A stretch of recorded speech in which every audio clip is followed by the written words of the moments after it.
U.S. forces, it's a dangerous world out there. But the American warfighter has someone watching his back, even though he may never have heard the name. Drive past this complex on a street near Washington, D.C., and it looks like any other office building. There's no logo on the outside, no hint to who works here. DARPA, the Defense Advanced Research Projects Agency. It's the R&D arm of the Defense Department. DARPA enables the game-changing military breakthroughs that others dismiss as impossible. If I have an idea for a new tank, DARPA's not going to be interested in that. They're going to say, go to a company that makes tanks. But if I have an idea for a hover tank or an invisible tank, and I can show a reasonable scientific plan to get to that end goal, DARPA's the one who's going to fund that. DARPA has granted National Geographic filmmakers unprecedented access to closely guarded labs, remote proving grounds, and underwater test areas. Do you have a personal camera, ma'am? I do. I'm gonna need that as well. At DARPA headquarters, we surrender our cell phones at the Visitor Control Center. Here's your badge.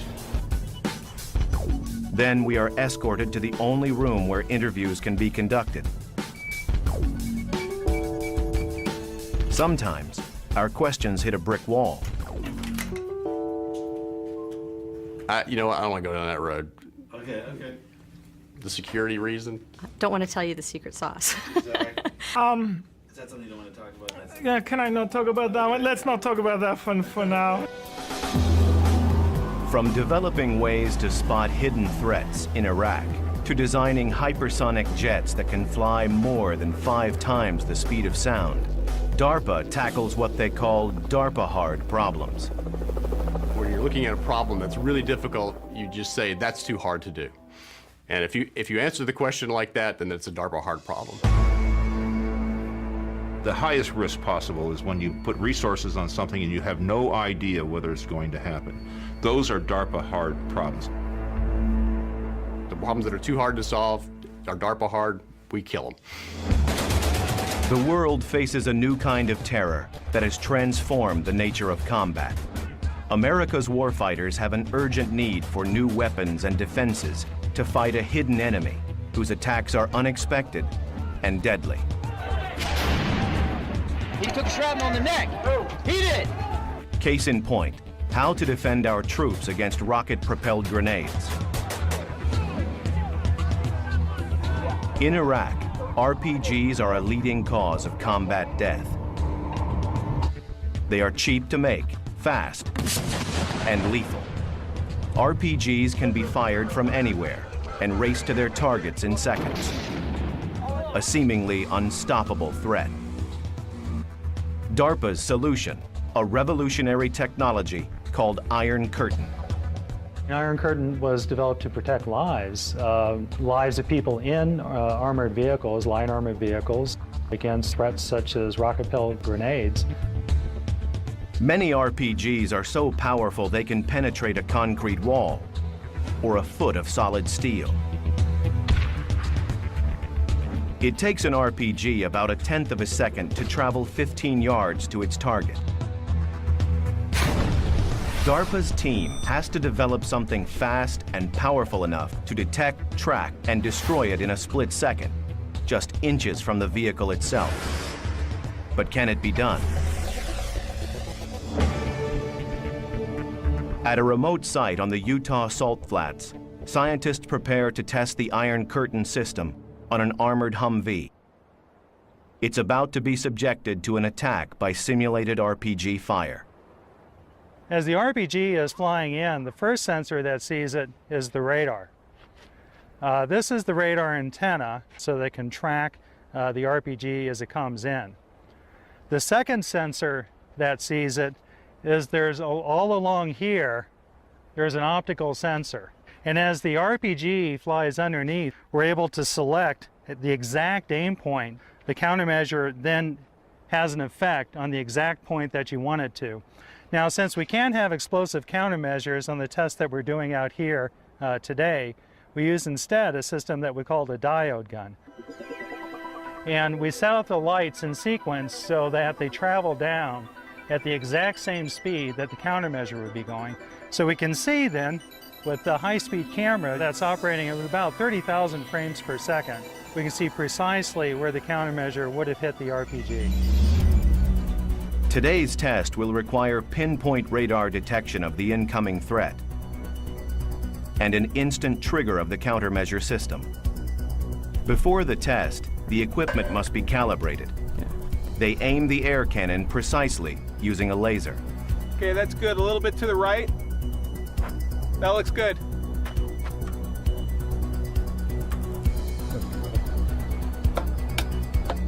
We have an autonomous system that's GPS guided. The guides system around the track so that we can conduct our experiments completely unmanned. In 3, 2, 1, go.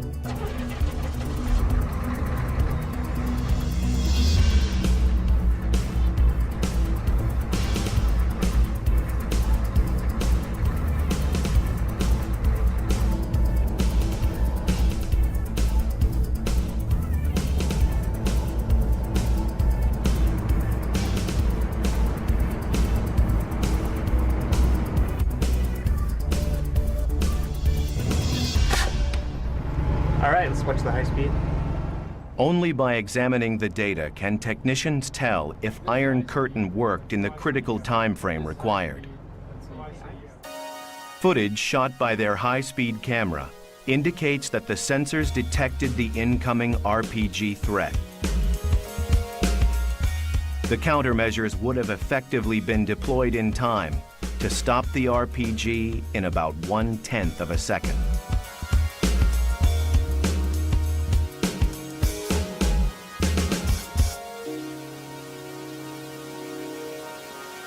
The Utah test of the Iron Curtain system using simulated RPGs is a success.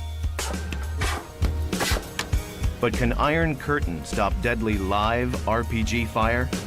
In the case of Iron Curtain, we have had several occasions where the system didn't work as planned,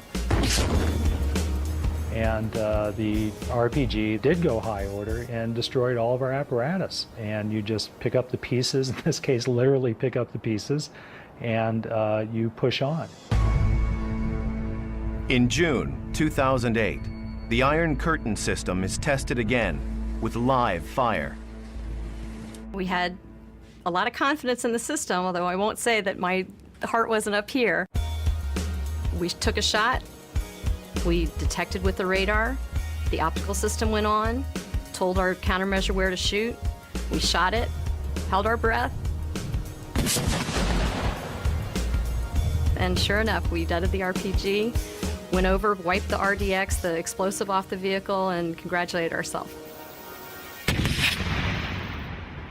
On that particular Humvee, we only had 3/8" armor, which isn't much, and we shot 5 RPGs at it.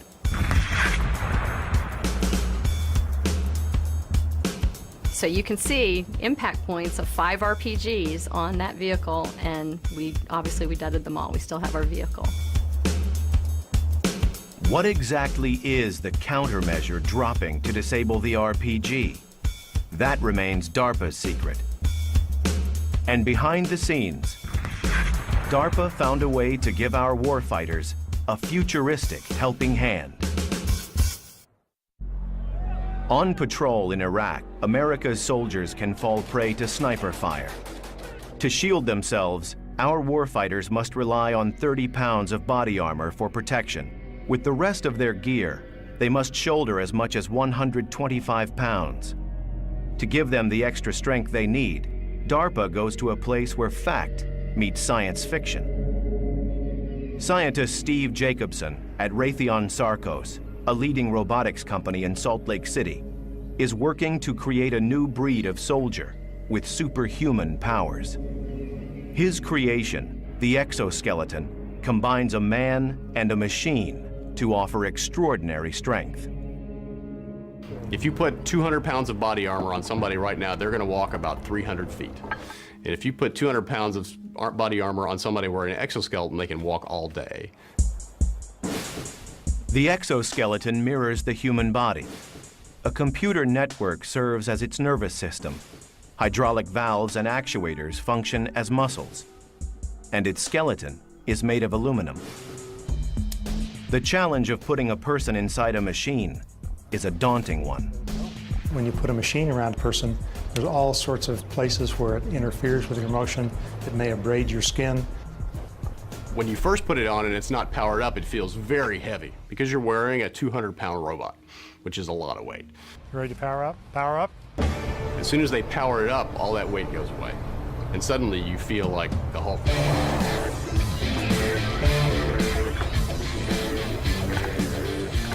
Rex Jameson wears what is probably the most advanced design currently being tested by a human operator.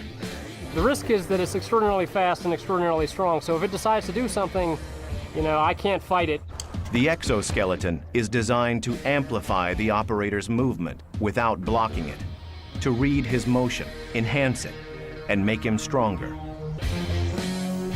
The superhuman stamina of the exoskeleton makes it a priceless military asset. It will allow a soldier to lift 100 pounds with no more effort than lifting 10. When I'm lifting heavy things with the exoskeleton, it's surprising. You look at the object and your brain thinks you can't pick that up. You don't feel any stronger than the exoskeleton, but then you reach out and pick it up and there's no effort at all, and it continually surprises me. It feels like I'm lifting a prop. How much load are you feeling in pulling 200 pounds? Maybe 10 pounds. Moving things is one of the large forgotten jobs in the military, and the exoskeleton was designed to help an individual soldier move boxes all day long without getting tired. A 35-pound ammunition can, a normal man can lift without much problem, but after lifting 20 of them, they're going to get really tired, and it requires no effort on my part, so I could do it forever, basically. By reducing fatigue, the exoskeleton can enhance the combat performance of the warfighter. And the exoskeleton is more than strong. It's light on its feet. The fun part for me about operating the exoskeleton are the speed moves, like the punching bag and the soccer ball. It's very quick and very precise, and surprising given how much power it has, how it can follow you so quickly. The exoskeleton is the best robot in the world right now because there's no other robot in the world that you can climb into, move freely, do work, and not get tired. One of the joys of the exoskeleton is watching someone's face who sees it for the first time. Because to them, this has been science fiction, but all of a sudden science fiction's real. They see a machine on a person, and they know tomorrow's here. The Army is adapting the exoskeleton for supply handling, to help our troops bear the burdens of war. But strength and stamina are not enough. A warfighter's survival depends on locating the enemy. A new DARPA breakthrough answers that need. For our troops, survival means spotting an enemy sniper on a rooftop before he spots you. Where's that fire coming from? When Iraq started, it was very clear in the urban area that what people really wanted was surveillance, but they didn't want it from 10 miles away. They just wanted to know what was on the next block. DARPA's solution, the WASP. It's no bigger than a toy, but looks can be deceiving. The thing I think that makes WASP so unique is it has all the same features that are found in a full-size airplane. It has an altimeter, it has a gyro, it has GPS, it has a magnetometer. All of these things that are found in full-size airplanes are found in a package less than 26 inches and weighs at less than a pound. Each stage or block of the WASP, produced by the AeroVironment Corporation, was supervised by DARPA Program Manager Leo Christodoulou. This is the Block 3 production aircraft. This aircraft has multiple capability with modular payloads, such as this one, which is a high-resolution camera. But it could also have a night vision camera, or indeed it could have an extra battery to give it increased endurance. Think of it as airborne binoculars for the infantry. It has the capability to accomplish complex missions with high degree of autonomy. In cases where it loses communication and has no instructions, it will go to a rally point. It will go to a specific location and wait for you there. The WASP has already proved effective on covert combat missions, where it can be used to help detect snipers or terrorist hideouts. One of the key design objectives of the WASP was the ability for a single warfighter to quickly, efficiently, and easily assemble it and fly it in very short order. What I have in the backpack here is a micro air vehicle that a single man can operate. Here's the air vehicle itself.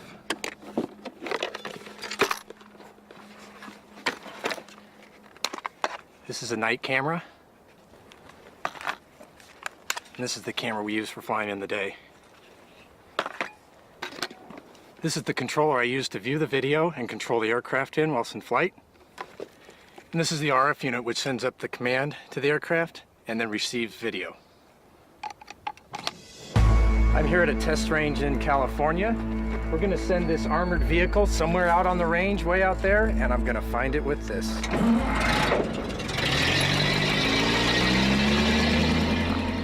The target vehicle doesn't stop until it's far beyond his line of sight, lost in the distance. Okay, I've done the pre-flight, system checks are good, and we're gonna launch the vehicle and go find that guy. Powered by an electric motor, the WASP Block 3 can travel at a speed of up to 40 miles per hour. It's capable of flying for 45 minutes, to a distance as far as 3 miles away from its operator. So I'm looking down the road here, and we're just seeing where he might have gone. We're looking to the side, left and right. And I'll just keep looking around. I'm in side view camera here, and I'm just looking to see if we can find him.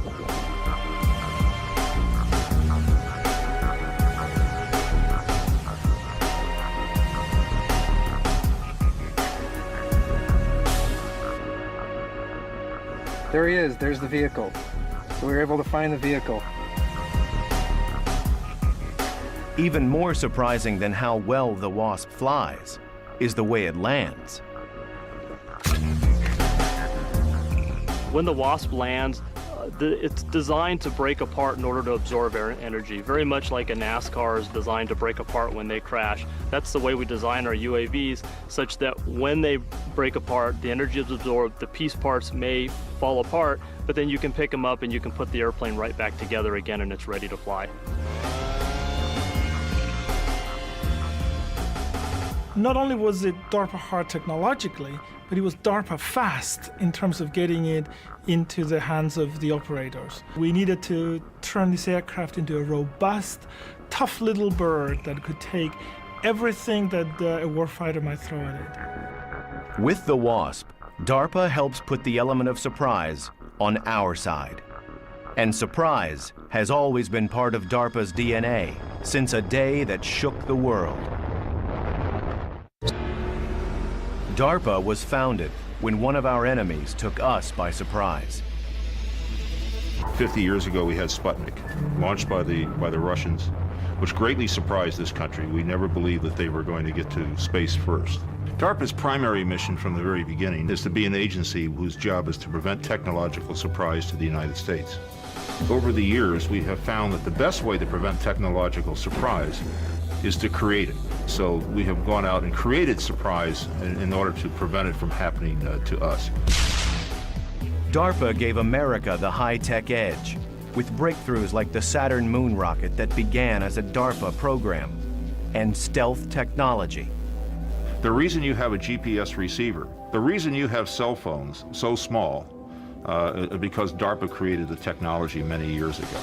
Many other innovations that DARPA helped to pioneer, from the computer mouse to the internet, have transformed our lives. DARPA has been involved from the very beginning in enabling the technologies. If we could have a sticker, it would say DARPA inside. And that sticker would go to every high technology product there probably is. DARPA's quest for advanced technology ratcheted up after the deadly attacks of 9/11. Suddenly, we faced a determined and elusive enemy who posed an unnerving new threat. I had actually worked in the Pentagon at the time, and after 9/11, word came down that it was imperative that we had systems that could get places fast, over long distances. DARPA envisioned a game changer that could fly over 4,000 miles per hour, twice as fast as the fastest jet. Many times there's targets of opportunity and you have very little time to deal with those targets. A system that can fly 4,000 miles per hour from the continental United States has the ability to engage those targets in a very brief amount of time. In less than 2 hours, this extraordinary aircraft could fly 9,000 miles to carry a 12,000-pound payload to the enemy. But is such a revolutionary aircraft even possible? To find out, DARPA chose as one of its partners Lockheed Martin, a company that has developed many secret aircraft, including the U-2 spy plane and the SR-71 Blackbird, first aircraft to fly over 2,000 miles per hour. Their facility, called Skunk Works, is famous for its innovation and also for its secrecy. The access we're offering here today is really unprecedented. This facility has well over 1 million square feet and just a few windows. The reason for that is we want to prevent physical access from people looking inside the windows, but also to prevent sounds from being transmitted, as sounds could oscillate through the windows and transmit classified or sensitive conversations. Occasionally we have security areas that require supplemental security protection. In this case, we have white noise being piped in to prevent classified or highly sensitive discussions from being overheard by a casual passerby. Few discussions at Skunk Works cover subjects as sensitive as this one, a bold new aircraft concept design known as the HTV-3X. Pratt & Whitney Rocketdyne has the formidable challenge of developing the scramjet engine. A scramjet is purely a supersonic combustion ramjet. To put that in perspective, it's almost like trying to keep a match lit in a hurricane, because the speed of the air blowing past it is in fact supersonic. Instead of being restricted to a launch pad like a missile, the HTV-3X will have the game-changing capability to take off and land from any regular runway, offering strategic flexibility in a national emergency. To take off and land safely on runways calls for a relatively large wing, but to fly at very high speeds demands a much smaller wing. Can we make the control surfaces larger? How to create one aircraft to do both poses a double-edged design problem. We recently returned from the Lockheed Martin low-speed wind tunnel where we tested our low-speed aerodynamics for the HTV-3X. Low-speed testing for the Falcon program is part of making Falcon an airplane as opposed to a missile.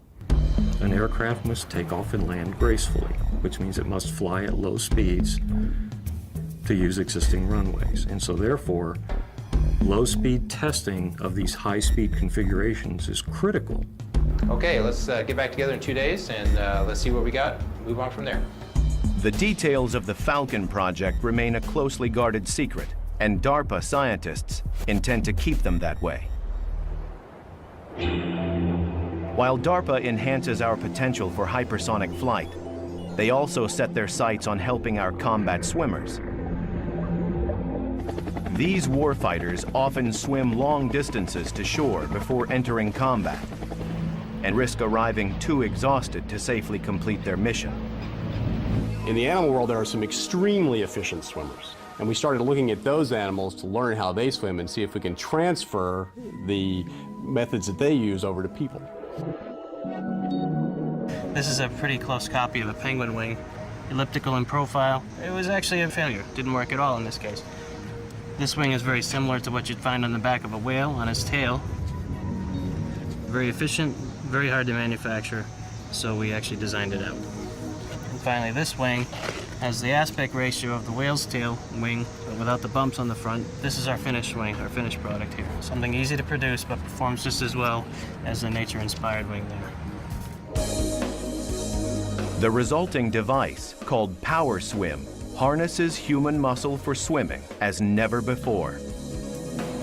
With swim fins, a combat swimmer burns 400 calories an hour, but with Power Swim, he burns less than 100. DARPA program manager Jay Lowell shows how the PowerSwim device operates. The way this works is you buckle this into your leg. You have these springs that help maintain the angle of attack of the wing appropriately, and this back stabilizer foil, which gives you something to kind of push against with your lower part of your leg. And you're essentially going to bend your knees and drive this spar away from and towards your body. When you're doing that, the foils are catching the water. It propels the whole device forward. At the Naval Surface Warfare Center in Maryland, Jay Lowell has set up a speed comparison test. A diver using PowerSwim against a barefoot diver and one with swim fins. The three swimmers move into position for the race. An underwater signal serves as the starting gun. Like a shot, he's taking them even from the start. Look at that. The diver with PowerSwim finishes first. The one with swim fins is left behind. And the barefoot one isn't even close. The reason we feel that the PowerSwim device is a very significant advance, perhaps the most significant propulsion advance since the swim fin, is that we've managed to improve the efficiency of that diver from 10% to 75% efficient. Anything that we can give the Marine that'll get him to shore 50% faster while reducing his workload 50% is going to ensure that he is completely mission capable when he reaches that shore. PowerSwim allows combat divers to swim up to twice as fast and 4 or 5 times farther than before without getting tired. It means they can be dropped off at greater distances from shore, so they're less likely to be detected by the enemy. But this creates another problem. Because they're farther out at sea, combat swimmers face a higher risk of getting lost, and it's imperative they know exactly where they are at all times. To solve this new DARPA-hard problem, the agency developed another breakthrough, the Tactical Underwater Navigation System, or TUNS. The TUNS unit combines an advanced compass and depth gauge with a state-of-the-art sonar system, giving the warfighter his exact position at all times. The thing that's nice about DARPA is there's no limits to what you can try. The sky's the limit, and no idea is a stupid idea. And so all that does is set all these projects up for success in the long run because they listen to everybody. DARPA innovations enable our combat swimmers to steer a safe course through hostile waters. And in Iraq, DARPA is helping our warfighters to face their deadliest threat. Improvised explosive devices, or IEDs, have killed over 1,700 Americans and wounded many more. They can be buried by the side of the road, hidden in ordinary objects, and triggered by cell phones. IEDs pose an invisible and ever-present danger. The DARPA hard problem: locate these explosive devices without setting foot inside the deadly blast radius. DARPA's solution: the MAV, for Micro Air Vehicle. When the MAV successful flight test was first publicized, I got a call from a warfighter currently deployed who said, "We need that now." The MAV was developed to have a unique hover and stare capability. They really needed something that would allow them to see over the next hill or around the next corner. The ability to go to a target area and persistently stare at that area and give them situational awareness.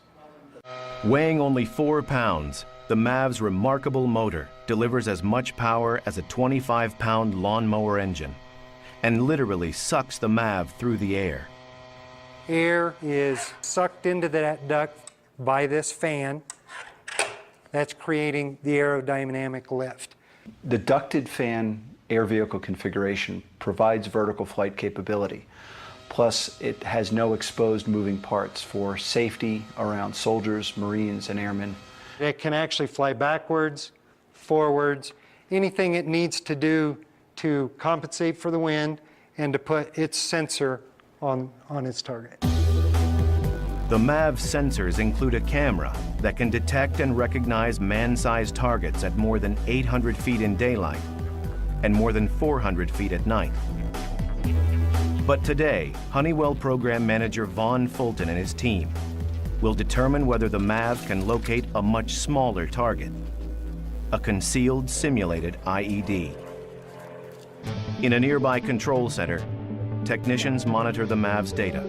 It's probably equalized now. You may not see much, but it'll be a good test of the system. Right. So, John, during this test, we're going to simulate that there's a suspicious device, and we'll fly the IR over, see whether or not the device is hot. All right, pre-flight complete. We are good. Video record on. Takeoff command is sent. 4, 3, 2, 1. Using its heat-sensitive infrared camera, the MAV can detect the temperature differential between the ground and an alien object in the dirt. Let's see if we can get in a little bit closer to the constraint where I can move the vehicle for this test.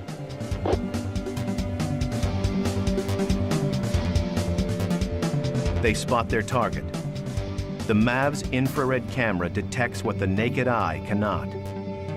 Definitely something man-made, different temperature than the surrounding area, so certainly something that you would want to go investigate.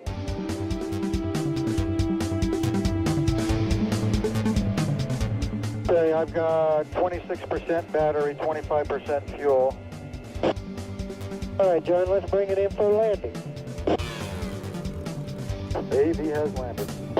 The MAV brings a game-changing technology to the battlefield, something the enemy has not seen before and a capability they're not ready to combat. Our troops face another deadly threat, and unlike IEDs, this one's not man-made. With temperatures in Iraq and Afghanistan that can reach 120 degrees Fahrenheit, sometimes the environment itself is the enemy. Thousands of our troops have suffered from heat exhaustion. DARPA likes to support projects that will be game changers. In other words, give us a real advantage. And if you talk to any soldier who has been deployed in Iraq and Afghanistan, you ask them what is the major limiting factor for their activities over there, they'll say heat. Heat can limit physical performance and hamper judgment. And unless the body is quickly cooled, heat stroke can lead to brain damage or death. At a Stanford University lab, scientists Dennis Grahn and Craig Heller have developed a remarkable breakthrough. We have to be able to run experiments under realistic conditions. We're not in Iraq, so we have a hot room, and then we simulate battle conditions by the clothing that is worn. A biological chemical warfare suit, heavily insulated for protection, offers the worst-case scenario for overheating in battle. Now what this is going to be a device that will measure your body temperature at the level of your heart, because all blood coming back from all regions of the body comes to the heart. So that's the best integrated temperature of your body. So when you get this all the way up your nose, the end of it is going to be right at the level of your heart. And for good measure, how about a helmet? Okay, so now we're going to go into the hot room. And hot room is at 42 centigrade, that's about 108 Fahrenheit, so a nice cool day in the desert. Okay, Steve, we'll use the treadmill here on the left. Treadmill up to a 13% grade now. Pretty good workout. Well, we have Steve exercising in the heat, and we're going to leave him in there exercising until his core temperature gets up to 39 degrees. That's about 102 Fahrenheit. So would represent a healthy fever.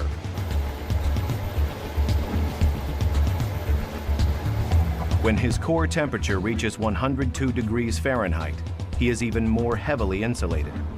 Okay, Steve, we've now simulated full biological chemical warfare gear by insulating your hands, which would normally be covered with gloves, your face and head, which would be covered by gas mask, goggles, helmet, and your feet, which would be covered by boots. How do you feel? Kind of warm. Kind of miserable, huh? Okay. Steve is left to rest in the hot room, but his temperature still hovers at a feverish 102 degrees Fahrenheit. Okay, Steve, time's up. So let's make you feel a little bit better. Craig will cool Steve off using a revolutionary device.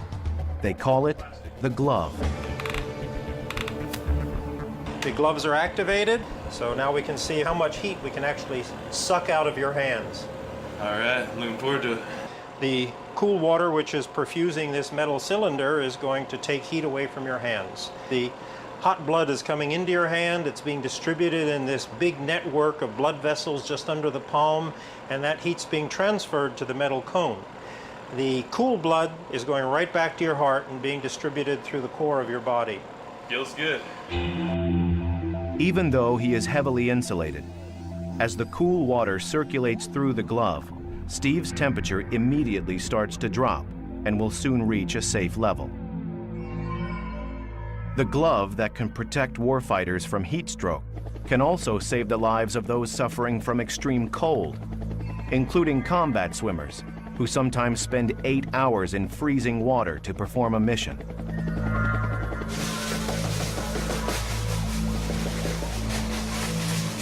How are you feeling at this point?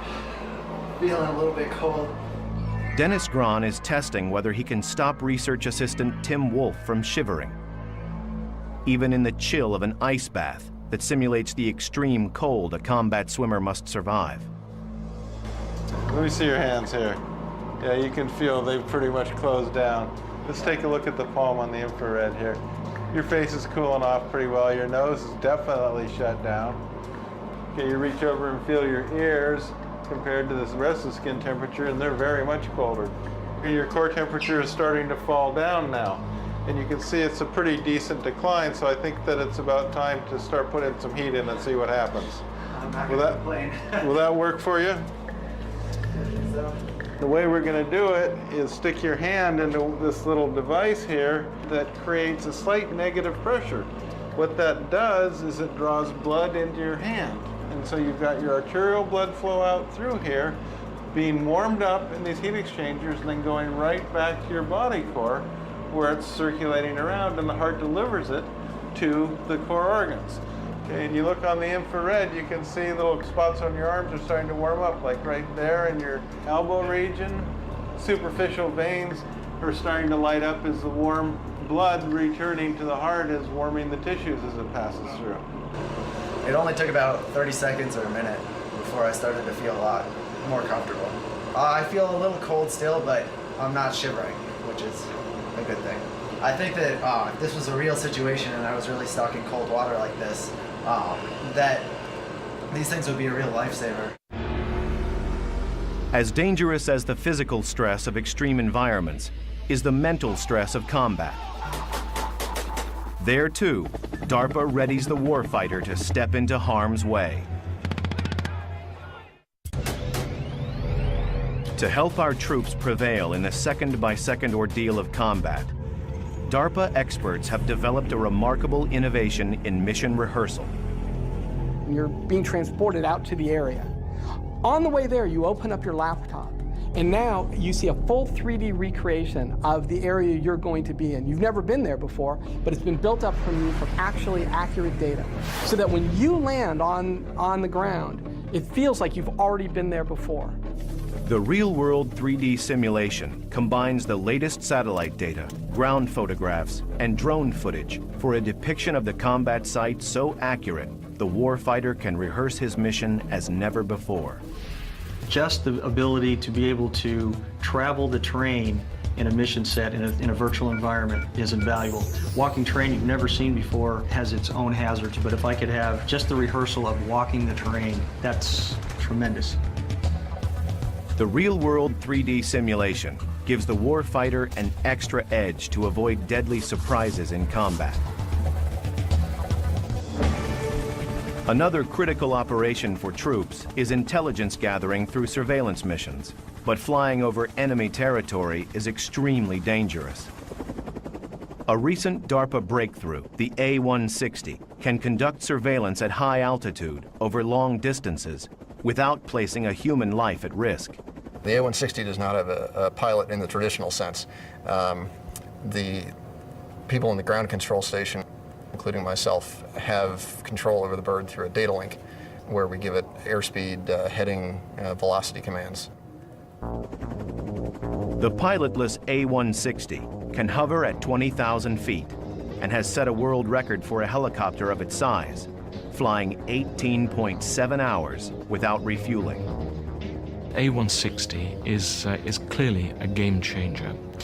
Its ability to take off and land vertically and its very, very long endurance and its high altitude operation gathers together a set of capabilities that no other aircraft has ever had before. Today, at a secure landing field in Victorville, California, the A-160 will be tested carrying a payload that is itself a breakthrough, a radar system called Forester. The Forester's most impressive capability is the ability to see through a number of layers of tree foliage. Single, double canopy, we'll go through that like a hot knife through butter. So any place where people can hide in foliage, we can find it. Today's flight test will assess whether the A-160 can safely rotate the massive Forester antenna. Can the A-160 deploy the antenna for radar detection at various angles without endangering its stability in flight? The aircraft is towed into position. The technicians await the takeoff command.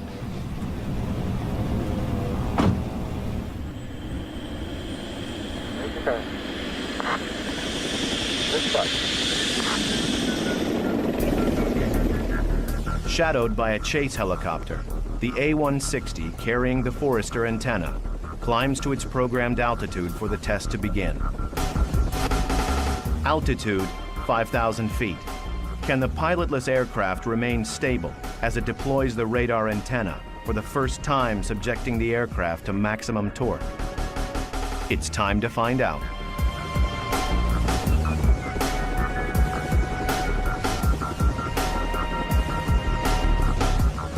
The radar antenna is deployed. The test director delivers the official verdict. The antenna was rotated a full plus minus 180 degrees, and we flew with the antenna out at 90 degrees as well, so a lot of good data was captured. Today's flight completed a lot of the unknown territory and questions we had with the antenna installed on the A-160. We're very, very pleased with the performance. The flight test determined that the A-160 could safely deploy the Forester antenna at any angle without endangering the aircraft's stability. The A-160 can be operated in fully autonomous mode, where we give it a mission plan and then it goes through and executes those commands with no input from the operator. Capable of flying complex missions without a pilot, the A-160 can carry a 1,000-pound payload, weapons, supplies, and more. It has the potential to go in and perhaps rescue somebody from a situation that you wouldn't be able to get a person out of otherwise. The aircraft could fly it autonomously, perhaps get that person out and bring them back to safety. No matter how complex the technology, the A-160, like many DARPA innovations, has a simple goal: to save lives. For 50 years, no idea has been dismissed as impossible if it could protect America's warfighters and keep surprise on our side. And the next 50 years, the people who know DARPA's secrets can only hint at the surprises to come. There are many game changers that we're working on. Some are as dramatic as having aircraft that stay up for 5 years. What I see happening in the future is that you'll take precision, bring it down to the level of a bullet, where you actually guide a bullet through flight and change course to the target. Aircraft which reconfigure themselves in flight. They do it automatically, perhaps a little bird-like. They change their wing configuration. They can maneuver in ways that we've not done it in the past. Many of the things DARPA works on are classified, so we can't tell you what they are. But what I can tell you is many of those developments are going to change our lives. In the past 50 years, among its many breakthroughs, DARPA helped bring us the internet, GPS, and stealth technology.